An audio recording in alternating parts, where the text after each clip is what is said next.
जय हिंद दोस्तों। स्वागत करता हूं मैं आपका आपके अपने चैनल करियर पाथ पे।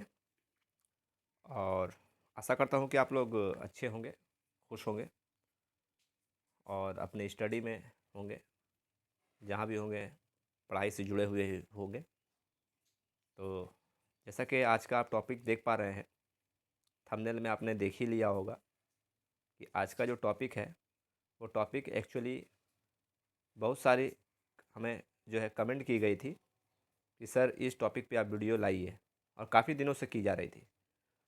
और मैं कोशिश भी कर रहा था कि इस पे एक वीडियो लाने के लिए, लेकिन मुझे टाइम नहीं मिल पा रही थी, जिसकी वजह से मैं नहीं ला पा रहा था। फाइनली आज आप लोगों का इंतज़ार ख़त्म हुआ और मैंने टाइम निकाला आपके लिए ख़ास तौर से, और इस पे वीडियो मैंने लाने की कोशिश की। काफ़ी जगह से इन्फॉर्मेशन कलेक्ट किया ताकि आपको जो है अच्छी से अच्छी जानकारी दे पाऊँ।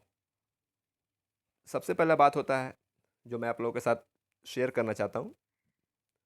आप लोग सबसे पहले तो ये वीडियो को जो है हो सकता है तो शेयर कर दीजिए ज़्यादा से ज़्यादा, ठीक है? क्योंकि बहुत सारे लोग ऐसे भी होंगे जो हमारे चैनल से नहीं जुड़े हुए होंगे, लेकिन उनकी भी ये क्वेश्चन होगी मन में कि मैं 10th के बाद क्या करूं, career option after class 10th। 10th के बाद हम लोग क्या करें? ज़्यादातर बच्चे क्या होते हैं, 10th जब पास करते हैं तो उस वक्त उनकी उम्र होती है थोड़ी अनमेच्योर्ड होते हैं, मेच्योर्ड नहीं होते हैं।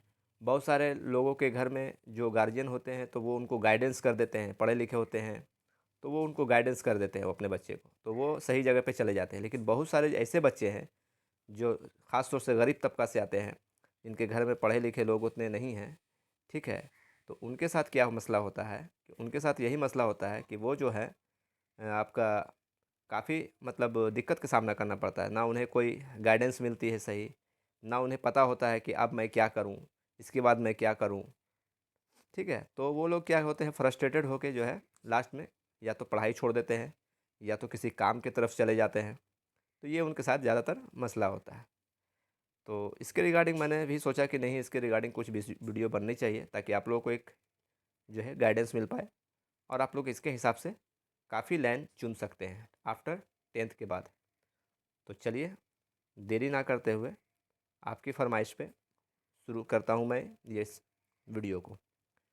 तो सबसे पहले जो आप लोग को मैं बता दूँ कि 10th पास करने के बाद 10th के बाद आप लोग 12 कर सकते हैं, ये तो आप लोग को सबको पता है, ठीक है? और 12 के जो है आप जाएंगे तो 12 में आप जो है आपको 3 लाइन मिलेगा जाने के लिए। पहला लाइन आपको जो है आर्ट्स का होगा, दूसरा आपको जो है साइंस का होगा, तीसरा आपका कॉमर्स का होगा, ठीक है? 3 बैकग्राउंड में आप जा सकते हैं। आर्ट्स वाले में थोड़ा आपको जो है स्कोप साइंस वाले के बनिस्बत थोड़ा कम मिलेगा, ये सबको जानते हैं। और कॉमर्स वाले में क्या है, मीडियम है। सबसे ज़्यादा जो आपका जो करियर बिल्ड करने का जो जगह है वो साइंस है। सबसे ज़्यादा अगर स्कोप देखा जाए तो वो साइंस बैकग्राउंड में है। तो मेरा अपना पर्सनली आप लोगों के लिए राय है कि आप लोग साइंस से बिल्कुल भी ना भागें, साइंस लेने के लिए ही कोशिश करें। आफ्टर 12th के बाद जब आप 12 करेंगे तो साइंस लेने का ही कोशिश करें। उसमें क्या होगा कि आप लोगों को पढ़ाई के टाइम में तो आपको मेहनत करना ही है, चाहे आप आर्ट्स लीजिए, चाहे आप कॉमर्स लीजिए, चाहे आप साइंस लीजिए, कोई भी चीज़ लीजिए, आपको तो मेहनत करना ही होगा, तभी आप पास हो पाएंगे। विदाउट मेहनत तो आप पास नहीं हो पाएंगे, ठीक है? तो इसके लिए आप कोशिश करें कि साइंस लेके पढ़ें। जब मेहनत करना है तो सही जगह पे मेहनत करेंगे, एफोर्ट लगाना है तो सही जगह पे एफोर्ट लगाएंगे ताकि कुछ अच्छा मिले, रिजल्ट कुछ अच्छा हो। तो चलिए उसके बाद देखते हैं कि 10th के बाद जो है हम लोग डिप्लोमा इन होटल मैनेजमेंट 3 साल का जो कोर्स है ये हम लोग कर सकते हैं, ठीक है? ये जो है 3 साल का कोर्स हम लोग कर पाएंगे। उसमें आपको जो है बैचलर इन होटल मैनेजमेंट, उसके बाद फिर हम बैचलर इन होटल मैनेजमेंट में जा सकते हैं। पहले डिप्लोमा कर लेंगे 3 साल का होटल मैनेजमेंट में, काफ़ी ज़्यादा इसमें आपको जो है वैकेंसी देखने को मिलता है होटल वगैरह में। होटल वगैरह में आप जॉब कर सकते हैं, वहाँ पर हॉस्पिटैलिटी का जॉब बहुत सारा होता है, वो आप कर सकते हैं, ठीक है? अच्छा, डिप्लोमा जब आप 3 साल का कर लिए तो फिर आप जो है उसको बैचलर डिग्री वहीं से आप कर लीजिए। आपको अलग लाइन जाने की ज़रूरत नहीं है, यहीं से आप बैचलर कर लीजिए, आपका ग्रेजुएशन भी कंप्लीट होगा और आपका मैनेजमेंट भी कंप्लीट होगा, दोनों एक साथ कंप्लीट होगा, ठीक है? टाइम आपका वही लगना है, क्योंकि अभी तो एजुकेशन पॉलिसी भी चेंज हो गया है ना, 5+3 थ्री 3+3+4, ये आपका एजुकेशन पॉलिसी में अभी आ गया है। 5 साल बेसिक, फिर उसके बाद उसके ऊपर 3 साल, फिर उसके ऊपर 3 साल, उसके बाद 4 साल, ये नया जो है एजुकेशन नीति अभी आ चुका है, इसके हिसाब से सारा काम हो रहा है। तो अभी ज़्यादातर जो हो रहा है वो इंटीग्रेटेड कोर्स हो जा रहा है, मतलब क्लास के साथ ही आप जो है बहुत सारा कोर्स अब कर पाएंगे। ठीक है, मैंने हाथ का हुनर वगैरह हुआ, ठीक है, वोकेशनल ट्रेनिंग हुआ, ये सब साथ में आप जोड़ के चल सकते हैं। तो ये आपका जो है, उसके बाद आप मास्टर इन होटल मैनेजमेंट भी कर सकते हैं 2 साल का, जब बैचलर कर लेंगे तो। और उसके बाद जो है आपके लिए एमबीए का रास्ता खुल जाता है, एमबीए इन होटल मैनेजमेंट कर सकते हैं 2 साल का आफ्टर ग्रेजुएशन। तो ये आपका रास्ता हो गया मैनेजमेंट के लिए, अगर आप जाना चाहते हैं। ठीक है, उसके बाद आप 10+2 के बाद, ओनली गर्ल्स के लिए मैं बता रहा हूँ, गर्ल्स जो है उनके लिए एक बहुत अच्छा ही रास्ता है, वो हो गया auxiliary nursing, auxiliary nursing midwife 18 month. देखिए आप देख रहे होंगे यहाँ पे, ठीक है, मैं थोड़ा बड़ा कर देता हूँ। ऑक्सिलरी नर्सिंग मिडवाइफ एएनएम जिसको बोलते हैं, ये 18 मंथ का होता है। ठीक है, कहीं कहीं 2 साल का भी होता है। ठीक है, तो कोई दिक्कत नहीं है। तो ये आपका, आप कर सकते हैं। इसको करने के बाद आप लोगों को जो है हॉस्पिटल वगैरह में आपको जॉब मिलते हैं, नर्स का जॉब मिलती है। ठीक है, तो ये आप जो है इसमें कुछ अपना कोर्स करके यहाँ से आपको एक रास्ता बन जाता है आगे बढ़ने का। ठीक है, इसके बाद अगर आप ये कर लेंगे, एएनएम कर लेंगे, तो फिर आपका एएनएम करने के बाद एक रास्ता और खुल जाता है जीएनएम का, जिसको हम लोग बोलते हैं जनरल नर्सिंग मिडवाइफ। ठीक है, ये 3.5 साल का लगभग कोर्स होता है। ठीक है, इसमें आपको जो है करने के बाद पोस्ट बेसिक नर्सिंग में आप जा सकते हैं, कर सकते हैं। उसके बाद बीएससी नर्सिंग कर सकते हैं, ये जीएनएम करने के बाद आप कर पाएंगे। ऑक्सिलरी नर्सिंग करने के बाद नहीं, एएनएम करने के बाद नहीं, एएनएम करने के बाद आपको जीएनएम करना पड़ेगा। जीएनएम करने के बाद आपके लिए बीएससी नर्सिंग का रास्ता खुल गया, पोस्ट बेसिक नर्सिंग का रास्ता खुल गया। ये अगर आप कंप्लीट कर लेते हैं तो आप एक हॉस्पिटल में अच्छे पोस्ट पे जो है स्टाफ नर्स के रूप में आप काम कर सकते हैं, एक अच्छे सैलरी के साथ, एक अच्छे वेतन के साथ। ठीक है, ये लड़कियों के लिए काफ़ी अच्छा ही कोर्स है नर्सिंग का। तो और इसमें काफ़ी स्कोप वगैरह भी है। ठीक है, इसमें आप बड़े बड़े हॉस्पिटल में भी जा सकते हैं, ऐसे कोई दिक्कत की बात नहीं है। उसके बाद हम आ जाएंगे जेक्सपो एग्ज़ाम। देखिए लिखा हुआ है जेक्सपो एग्ज़ाम। जेक्सपो क्या है? पॉलिटेक्निक जो होल्डर है, ठीक है, पॉलिटेक्निक जो होल्डर, जो डिप्लोमा होल्डर है, वो जेक्सपो का जो है आप एग्ज़ाम यहाँ से दे सकते हैं। ठीक है, ये एक तरह का इंट्रांस एग्ज़ाम होता है।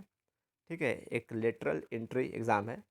ठीक है, इसके ज़रिए जो है आप किसी वे में जो है आप डायरेक्ट इंटर कर जाते हैं, किसी कोर्स में आप डायरेक्ट इंटर कर जाते हैं।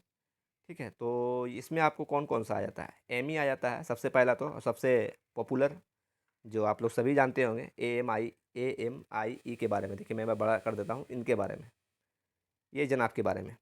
ठीक है, तो AMI क्या है? ये डिप्लोमा होल्डर के लिए है।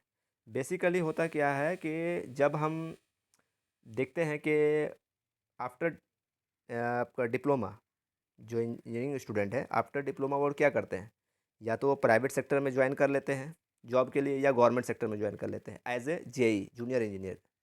ठीक है, यहाँ पे आपका ज्वाइन कर लेते हैं। तो बहुत सारा का काम का पैसा का दरकार होता है, दिक्कत होता है। बहुत सारे स्टूडेंट एक्सपीरियंस के लिए ज्वाइन करते हैं, सबका अपना अपना मकसद है, मैं उस पर नहीं जाऊँगा। ठीक है, तो इसमें क्या है कि आप ये कर लेने के बाद तो भाई आप फिर बीटेक कैसे करेंगे? आप तो काम ज्वाइन कर चुके हैं, पढ़ाई कैसे करेंगे? ये मसला इन लोगों के साथ होता है। तो बेसिकली आप लोगों के लिए ये एग्ज़ाम है। अगर आप पढ़ाई के साथ साथ जेई कर रहे हैं, जेई करने के साथ साथ आपको बीटेक भी कंप्लीट करना है, तो आपके लिए सबसे बेटर और सबसे अच्छा और सबसे आसान रास्ता है AMIE। ठीक है, ये आप जो है एंट्रांस की तैयारी करें इसकी। ये आप करेंगे तो यहाँ से जो आप इसमें अगर एडमिशन ले लेते हैं, तो यहाँ से आपका आपका जेई के साथ आप जो काम जो कर रहे हैं वो काम भी कर पाएंगे, साथ ही साथ आपका जो है बीएड बीटेक का डिग्री भी यहाँ से आपको मिल जाएगा। ठीक है, तो यहाँ से यहाँ ये करने के लिए अगर आप हमसे पूछें तो IEI एक बहुत अच्छा जो है इंस्टीट्यूशन, इंजीनियरिंग ऑफ इंडिया, ये आप कॉलेज से, ये इंस्टीट्यूट से आप कर सकते हैं। यहाँ ये कोलकाता में है, ये 10 साल से चल रहा है, काफ़ी बेस्ट है ये। हमारे हिसाब से अगर पूछिएगा तो ये बेस्ट है, यहाँ से आप कर सकते हैं इसको। ठीक है, तो यहाँ से आप करने के बाद ये आपका जो है बेसिकली किस तरह से करवाती है, ये 2 सेक्शन में आपका बांटा हुआ है ये कोर्स को। ठीक है, ये जो AMIE जो कोर्स है इसको 2 सेक्शन में बांटा हुआ है, सेक्शन ए और सेक्शन बी। सेक्शन ए में 4 पेपर पढ़ना पड़ता है, सेक्शन बी में 9 पेपर पढ़ना पड़ता है। दोनों मिला के टोटल आपको 13 पेपर यानी 13 पेपर पढ़ना पड़ता है। ठीक है, उसके बाद जो है आपका ये कंप्लीट हो जाता है, और ये कंप्लीट होने के बाद आपको सक्सेसफुली जो है बीएड की डिग्री आपके हाथ में, सॉरी बीएड नहीं, बीटेक की डिग्री आपके हाथ में होती है, और आप आसानी से जो है अपना एक्सपीरियंस भी कर रहे होते हैं, पैसा अर्निंग भी कर रहे होते हैं, और साथ साथ आपका बीटेक का डिग्री भी आपके पास अवेलेबल हो जाता है। तो ये मैं, मेरे तरफ से अगर आप स्पेशली पूछना चाहें तो मैं इसके लिए ही आपको राय दूंगा। ठीक है, ख़ास तौर से जो इंजीनियरिंग स्टूडेंट जो हैं, जो आपका टेक्नोलॉजी से जुड़े हुए जो स्टूडेंट हैं। अभी क्या हुआ है, ये एग्ज़ाम 2023, आपका 2019 से ये एग्ज़ाम बंद है। इसका रीज़न है कि कुछ केस चल रहा है कोर्ट में, ठीक है? जिसकी वजह से 2023 से बंद है, लेकिन 2019 से बंद है, सॉरी 2023 में, लेकिन ये एग्ज़ाम होने वाला है, एडमिशन इसका शुरू होगा 2023 से। इसकी बात चल रही है ऑलरेडी। तो इसी साल आप लोग को मौका है, ठीक है? और आप लोग भी इस पर थोड़ा-सा बढ़ चढ़ के आवाज़ उठाइए, तो बढ़ चढ़ के इस पर जो है बोलिए, ठीक है? क्योंकि आप लोग ही अगर बोलेंगे, अगर इसको आवाज़ उठाएँगे, इस कैम्पेनिंग करेंगे इसके लेकर के, तो आप लोग के लिए और आसान भी होगा ये, ठीक है?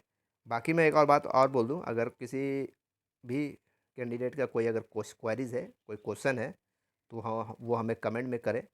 इसके रिगार्डिंग कोई टॉपिक अगर छूट जा रहा है, कुछ और आपको जानकारी इसके रिगार्डिंग चाहिए, तो आप हमें कमेंट कीजिएगा। कमेंट पे आपको जो है इसका और भी जानकारी दिया जाएगा। पूरी से पूरी आपको जो है सपोर्ट करने की मैं कोशिश करूँगा। वीडियो थोड़ा लंबा हो जाएगा। जिन भाइयों को लग रहा है कि ये जो है उनके काम के लायक नहीं है, तो वो वीडियो छोड़ के जा सकते हैं, कोई दिक्कत की बात नहीं है। ठीक है? उनके ऊपर है, वो लाइक करें या ना करें, उससे कोई मतलब नहीं है। ठीक है? लेकिन अगर आप रुके रहेंगे तो आपको यहाँ पे बहुत महत्वपूर्ण जानकारी मिलने वाली है, जो कि आप आफ्टर 10 आप अपना एक एम बना करके, एक रास्ता बना करके आप उस पर चल सकते हैं, जिससे आपको जो है कामयाबी मिलेगी, मंजिल मिलेगी। ठीक है? और बाकी किसी को अगर लग रहा है कि यहाँ पे टाइम पास हो रहा है, तो वो आप वीडियो छोड़ के जा सकते हैं, कोई दिक्कत की बात नहीं है। ठीक है? चलिए आगे मैं बता दूँ आपको कि 2023 में इसका जो है आपका एडमिशन शुरू हो जाएगा, उम्मीद करते हैं। तो इसमें आप लोगों को मौका मिला। अच्छा, बहुत एक स्टूडेंट बोल रहे थे, सर इवनिंग में भी होता है, इवनिंग से हम क्यों नहीं कर लेंगे? मैं काम के साथ साथ जेई करते करते मैं इवनिंग में भी मैं बीटेक कर सकता हूँ। हाँ, इवनिंग में आप बीटेक कर सकते हैं, लेकिन कब? जब आपको बीटेक इंस्टीट्यूट में आपको मौका मिलेगा तब। आप हमें बताइए कि इवनिंग में तो आप कर लेंगे, लेकिन आपका जो परसेंटेज है सीट का, डिप्लोमा होल्डर का कितना परसेंट है? 10% है ओनली। ओनली 10% है। 10% में कितना होगा आपका? हार्डली से हार्डली आपका 5 से 10 कैंडिडेट होगा। तो आप हमें बताइए, 5 से 10 स्टूडेंट के लिए कौन सा इंस्टीट्यूट खोल करके इसको पढ़ाएगा? आप हमको बताइए, इसका जवाब दीजिए। 5 से 10 स्टूडेंट के लिए कौन सा इंस्टीट्यूट खोल के पढ़ाएगा? कोई भी इंस्टीट्यूट नहीं पढ़ाएगा इसको खोल करके। तो वहाँ पे आपकी पढ़ाई सही से नहीं हो पाएगी। ठीक है? इवनिंग में आपको तो सीखना भी है। ठीक है? सीखेंगे तब तो कुछ आगे करेंगे। तो मेरा आपका इसके लिए राय रहेगा कि आप बेटर है कि AMIE के साथ जाएं और उसके साथ आगे बढ़ें, तो आपके लिए काफ़ी महत्वपूर्ण रहेगा। ठीक है ना? इसमें आपको ज़्यादा दिक्कत नहीं होगा, और आसानी से आपका जो है हाथ में बीटेक की डिग्री आपको मिल जाएगी। उसके बाद बीई कर सकते हैं आप, पार्ट टाइम आपका बीई कर सकते हैं, पोस्ट डिप्लोमा कर सकते हैं पॉलिटेक्निक से। अच्छा, गेट का एग्ज़ाम दे देंगे अगर आप, इसके बाद आप गेट का एग्ज़ाम दे सकते हैं। ठीक है? गेट का एग्ज़ाम जब आप दे देंगे, तो गेट के एग्ज़ाम देने के बाद इसके बाद ही आप दे सकते हैं। तो गेट का एग्ज़ाम जब आप देंगे, उसके बाद आप एमटेक कर सकते हैं। अगर AMIE करने के बाद गेट का एग्ज़ाम देते हैं, तो आप एमटेक कर सकते हैं, और एमटेक अगर आप कर चुके हैं, तो उसके बाद आप पीएचडी कर सकते हैं। ये देखिए लास्ट ऑप्शन आपका पीएचडी दिख रहा है। ठीक है? उसके बाद आ जाइए बीई में। ठीक है? बैचलर ऑफ इंजीनियरिंग, यहाँ ये अगर आप करते हैं, तो इसके बाद गेट का एग्ज़ाम दीजिए। गेट का एग्ज़ाम देने के बाद एमटेक कर सकते हैं, उसके बाद आप पीएचडी कर सकते हैं। पार्ट टाइम अगर आप कर रहे हैं अभी, तो फिर उसके बाद भी आप गेट का एग्ज़ाम दे सकते हैं। फिर उसके बाद एमटेक कर सकते हैं और पीएचडी कर सकते हैं। ठीक है? और उसके बाद पोस्ट डिप्लोमा भी आप आफ्टर 10th कर सकते हैं। ठीक है? तो यहाँ तक हम आशा करते हैं कि आप लोगों को समझने में किसी तरह की कोई परेशानी नहीं हुई होगी। ठीक है? तो आगे मैं बढ़ता हूँ। ठीक है? आपको और जानकारी देने के लिए। चलिए इधर आ जाइए, हम लोग वोकेशनल कोर्स में आ जाते हैं। देखिए, इक्विवेलेंट टू 2 ईयर्स कोर्स। ठीक है? 12वीं क्लास के समक्ष, माने उसके बराबर के। ठीक है? वोकेशनल कोर्स भी हम लोग साथ साथ 10+2 लेवल में कर सकते हैं। ठीक है? वोकेशनल कोर्स में क्या क्या आता है वो हम देख लेंगे थोड़ा जल्दी करके। बिजनेस कॉमर्स 2 साल का होता है। Marketing and salesmanship, modern office practice, library and information science का कोर्स कर सकते हैं, ट्रैवल एंड टूरिज्म का कोर्स कर सकते हैं, मार्केटिंग एंड सेल्समैनशिप का कोर्स कर सकते हैं। ये बिजनेस कॉमर्स में अगर कोर्स करना चाहते हैं तो इंजीनियरिंग में अगर करना चाहते हैं 10+2 के साथ वोकेशनल, तो आप ये कर सकते हैं। Civil construction and maintenance technology कर सकते हैं, ठीक है। ऑटोमोबाइल मैकेनिक्स बन सकते हैं आप। Air condition and refrigerator mechanic बन सकते हैं। कंप्यूटर असेंबली एंड मेंटेनेंस का कोर्स कर सकते हैं। पंप ऑपरेटर एंड मेंटेनेंस ये भी कर सकते हैं आप। आईटी इनेबल एंड सर्विस इसको भी कर सकते हैं। Maintenance and repair of electric domestic appliance इसका कोर्स कर सकते हैं। Consumer and industrial electronics mechanics इसका आप कोर्स कर सकते हैं। ये सब जो है इंजीनियरिंग कोर्स है आफ्टर 10+2, विथ 10+2 के साथ आप इसको लेकर के चल सकते हैं, ठीक है। आपका 10+2 भी कंप्लीट होगा इसके साथ, तो क्या होगा कि 10+2 कंप्लीट होते होते HS कंप्लीट होते होते आपके साथ एक डिग्री भी होगा, ठीक है। कोर्स के रूप में एक डिग्री भी होगा, जिससे ज़रिया आप कहीं पे जो है जॉब अप्लाई करने के लायक हो जाएंगे। सपोज़ दैट आपने एयर कंडीशन रेफ्रिजरेटर मैकेनिक कर रखा, तो इसको करने के बाद आपको कोई कंपनी में आप अप्लाई करके वहाँ से हायर हो सकते हैं, या बहुत सारा जो है कंपनी आपका प्लेसमेंट के लिए जो है वो लोग खुद आते हैं, आपके कैंपसिंग करते हैं, तो वहाँ से आपको जॉब मिल सकती है। मतलब ये सब कोर्स कर लेंगे तो आपका एक जो है प्रोफेशनल कोर्स हो गया, आप एक कहीं पे जॉब के लिए अप्लाई कर सकते हैं, आपका जॉब आसानी से लग सकता है इसमें, ठीक है। उसके बाद आ जाइए एग्रीकल्चर में आपका 2 साल का कोर्स है। देखिए आप लोग बेसिकली करते क्या हैं, सभी लोग एक ही रूट में भागते हैं। जो एजुकेशन की तरफ अगर कोई टीचर की तरफ भाग रहा तो सब देख रहे हैं, अरे टीचर टीचर टीचर, सब टीचर की तरफ। इंजीनियरिंग की तरफ भाग रहा, सभी इंजीनियरिंग की तरफ भागने लगा। अरे आप लोग आँख बंद करके एक दूसरे के पीछे मत जाइए, आप अपना रास्ता खुद बनाइए। आप डिसाइड कीजिए कि आपको कौन से रास्ता में जाना है, ठीक है। ये आप तय करेंगे, ना कि आपका दोस्त या आपका फ्रेंड तय करेगा कि आप कौन से रास्ते पे जाएंगे, ठीक है। आप अपना डायरेक्शन बनाइए ना। आपको अगर ड्राइविंग फायरिंग करना है तो आप डायरेक्ट फायरिंग का खुद का आप जो है उसको मतलब चूज़ कीजिए कि मुझे ये लाइन में जाना है। आप देख रहे हैं कि मेरा पीसी कल्चर में मेरा फ्रेंड जा रहा है, चलो हम भी जाएंगे, तो उसमें आप ज़्यादा दिन तक नहीं टिक पाएंगे, क्योंकि वो आपका मोटिव नहीं है, वो आपका एम नहीं है। कुछ दिन के बाद आप बैकफुट पे चले आएंगे। तो आप सबसे पहला बात है कि आप फ्रेंड्स के जो है ये व्यू से मत देखिए, आप अपने व्यू से देखिए कि आपको क्या करना है, आपको आपका कौन सा, किस पे आपको ज़्यादा इंटरेस्ट है, ज़्यादा आपको रुचि है कि कौन सा लाइन में, ठीक है। उस लाइन को आप चुनिए, उस लाइन में पढ़ाई कीजिए और उस लाइन में आगे जाने की कोशिश कीजिए, ठीक है। देखा देखी वाला काम बिल्कुल मत कीजिए, ठीक है। देखा देखी वाले काम में ज़्यादा दिन तक आप उसमें नहीं रह पाएंगे, क्योंकि आप देख रहे हैं, ठीक है। आप अगले का व्यू को देख रहे हैं, उसका जो विज़न है उसका अपना विज़न है, आपका अपना विज़न होना चाहिए, ठीक है। तो इसलिए आप सबसे पहला तो अपना टारगेट सेट कीजिए कि आपको कहाँ जाना है, और उस हिसाब से आपको जो है यहाँ से कोर्स चुनिए, जो मैं कोर्स बता रहा हूँ, और उस कोर्स के हिसाब के पकड़ के सीधे आप चले जाइए। आपको आगे बढ़ते हुए में 10 रास्ता और दिखेगा, ठीक है, लेकिन आप उस 10 रास्ते को जो है फिर मत चुनिए, आप अपने रास्ते पे ही सीधा जाइए, तो आपको वहाँ पे मंजिल मिलेगी, ठीक है। तो ये आपका होगी एग्रीकल्चर में। आ जाते हैं हम लोग एग्रीकल्चर में। 2 साल का आपका एग्रीकल्चर का कोर्स होता है, जिसमें आप पीसी कल्चर कर सकते हैं, मतलब मछली पालन वगैरह का जो होता है वो कर सकते हैं। डेयरी फार्मिंग है, दूध वगैरह का जो होता है, ठीक है, वो आप कर सकते हैं। Preservation and processing of fruits vegetables, इसको रखने उखने का इसका जो है पूरा इंतज़ाम जो होता है, इसका मतलब प्रोडक्शन से लेकर के जो है आपका मार्केटिंग तक का इसका पूरा कोर्स होता है, तो ये आप कर सकते हैं। एग्रीकल्चर नर्सरी मैनेजमेंट भी आप कर सकते हैं। कंपोजिट्स एंड वर्मिक पोस्ट ये आप कर पाएंगे। ये सब आपका एग्रीकल्चर में आता है, ठीक है। प्लांट पोर्शन ये सब आपका एग्रीकल्चर कोर्स है, तो ये आप कर सकते हैं। अच्छे है ये सब, बहुत अच्छे अच्छे कोर्स है, इसमें काफ़ी वैकेंसी भी आती है, सरकारी वैकेंसी भी आती है, ठीक है। तो देखो ये सब कोर्स बहुत कम आदमी लोग करते हैं, ठीक है। अब वहाँ पर वैकेंसी खाली रहती है, लेकिन भीड़ कहाँ लगाएंगे लोग, जा करके ग्रुप डी में भीड़ लगा रहे हैं। ग्रुप डी उनको पता है, सबको हल्ला किए हुए, ठीक है। मेरा दोस्त किया है, उसका दोस्त किया है। अरे भैया ठीक है, आप अपना रास्ता बनाइए, ग्रुप डी तो आपके लिए है, लेकिन एक आप अपना अलग रास्ता भी चुन के रखिए, मेरा यही कहने का मतलब है, ठीक है। अब होम साइंस में आपका 2 साल का कोर्स होता है। देखिए होम साइंस में हेल्थ केयर का, food preventions of processing, food preservations and processing, mother and child care, interior decorations, ठीक है। ये सब कोर्स आपका होम साइंस में आ गया। 2 साल का कोर्स है ये सब आप कर सकते हैं 10+2 के जगह में। साथ में आपका 10+2 भी होगा और आपका ये कोर्स भी होगा, ठीक है। अब इसके बाद देखिए, ये आप 2 साल का कोर्स अगर कर लिए तो उसके बाद आप ग्रेजुएशन कर सकते हैं। यहाँ पर देखिए, ये ग्रेजुएशन आप देख रहे हैं, आप बैचलर डिग्री के लिए एलिजिबल हो गए। तो क्या हुआ यहाँ पर, आपका वो 2 साल का कोर्स भी हो, आपका 2 साल का वो कोर्स भी हो गया, आपके पास एक प्रोफेशनल डिग्री भी हो गई, और साथ ही साथ आप ग्रेजुएशन के लिए एलिजिबल हो गए। अब आप ग्रेजुएशन यहाँ से कर सकते हैं।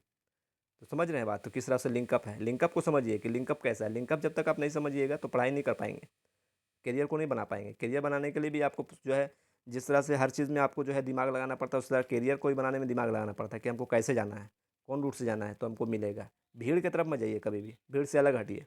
भीड़ से अलग हटेंगे, आपका जॉब का जो प्रोबेबिलिटी है वो बहुत ज़्यादा हो जाएगा। ठीक है, तो इसलिए भीड़ की तरफ से हमेशा हटिए। पॉलिटेक्निक डिप्लोमा, ठीक है, उसके बाद VO वोकलेट, हाँ वोकलेट एग्ज़ाम देखिए, 2 साल का जब आप 10+2 का जो आप दे लेंगे एग्ज़ाम, ठीक है, ये वोकेशनल कोर्स के साथ, तो उसके बाद आप वोकलेट के एग्ज़ाम के लिए एलिजिबल हो जाएंगे। वोकलेट ये 2 साल का कोर्स होता है, ये भी एक तरह का इंट्रांस एग्ज़ाम है, लेटरल एंट्री है। ठीक है, इसमें एडमिशन आप ले सकते हैं। ठीक है, ये क्या है, आपको 2 साल का जो है ITI कोर्स अगर पास किए हुआ जो स्टूडेंट है वो भी इसको ले सकता है, आप भी ले सकते हैं। ठीक है, और अपेयरिंग स्टूडेंट जो हैं वो भी इसमें एडमिशन ले सकते हैं। ये एक तरह का लेटरल एंट्री है, यहाँ से आपको करने के बाद आप जो है इस लाइन में जा सकते हैं। ठीक है, कहाँ जा सकते हैं, पार्ट टाइम जो है BE में, पोस्ट डिप्लोमा में। ठीक है, देखिए ये सब में आप जा सकते हैं, JLET में जा सकते हैं, मैं अभी बताऊंगा। ठीक है, तो ये आपको करना ज़रूरी है। वोकलेट एग्ज़ाम, वोकलेट एग्ज़ाम देने के बाद आप जो है, आपका वोकलेट एग्ज़ाम देने के लिए 2 साल का कोर्स है। 2 साल का कोर्स के लिए आपको ITI होना चाहिए, कोर्स पास होना चाहिए या अपेयरिंग होना चाहिए। ठीक है, ये करने के बाद आप पॉलिटेक्निक लाइन में आप जा सकते हैं, डिप्लोमा पॉलिटेक्निक में। ठीक है, डिप्लोमा पॉलिटेक्निक में आप यहाँ से जा सकते हैं, जिसमें आप जो है पोस्ट डिप्लोमा कर सकते हैं, पार्ट टाइम BE कर सकते हैं जादवपुर यूनिवर्सिटी से 5 साल का। ठीक है, गेट एग्ज़ाम देने के बाद फिर MTech कर सकते हैं, उसके बाद फिर PhD कर सकते हैं, जो मैं पहले ही बताया था। यहाँ पर JLET एक लेटरल एंट्री एग्ज़ाम होता है 2 साल का। ठीक है, 2 साल का यहाँ पे होता है आपका गेट एग्ज़ाम देने के बाद फिर यहाँ पे MTech फिर PhD। ठीक है, अच्छा इधर आ जाइए, at IGNOU BTech in construction management and BTech in water resource engineering, ये आप इग्नू से कर सकते हैं। इग्नू से ये दोनों कोर्स कर सकते हैं आप। ठीक है, लेकिन ये इंट्रांस टेस्ट देने के बाद, वोकलेट जो एग्ज़ाम है ये देने के बाद ही आप ये कर पाएंगे। ठीक है, एडमिशन ले पाएंगे। सबका एक प्रोसेस है, आप डायरेक्ट कहीं नहीं घुस सकते हैं। सबका एक ज्वाइंट एंट्रेंस होता है, ज्वाइंट एंट्रेंस देने के बाद ही आप किसी में भी एंट्री कर सकते हैं। ठीक है, लेटरल एंट्री जिसको हम लोग बोलते हैं, वो आप नहीं देंगे किसी भी कॉलेज का, किसी भी इंस्टीट्यूशन का, तो आपको जो है डायरेक्ट एंट्री नहीं मिल पाएगा, आपको वो देना ही पड़ेगा। वो देने के बाद आपका तब आता है डोनेशन वगैरह का बात। कहीं पे डोनेशन से होता है, कहीं पे आपका जो है मेरिट से होता है, तो वो आपके बात की बात है। लेकिन पहले तो आपको इंट्रांस में बैठना ही पड़ेगा, विदाउट इंट्रांस कुछ भी नहीं होने वाला। तो इसलिए इंट्रांस पे भी ज़्यादा फोकस करके रखें कि किसके लिए कौन सा इंट्रांस ज़रूरी है, ये भी जानना ज़रूरी है। तो वोकलेट देने के बाद जो है आप ये सब कर सकते हैं, देख लीजिए। ठीक है, ये सब कोर्स आप जो है यहाँ तक कर सकते हैं। अगर आप स्क्रीनशॉट नहीं लिए हैं तो एक बार इसका स्क्रीनशॉट लेके बढ़िया से आप जो है देखेंगे। मैं थोड़ा छोटा कर दे रहा हूँ, आप स्क्रीनशॉट ले लें, इसका स्क्रीनशॉट ले लें। ठीक है, 2 पार्ट में मैं कर दे रहा हूँ, काफ़ी लंबा है और बड़ा भी है, इसलिए 2 पार्ट में इसका स्क्रीनशॉट आप लोग ले लीजिए।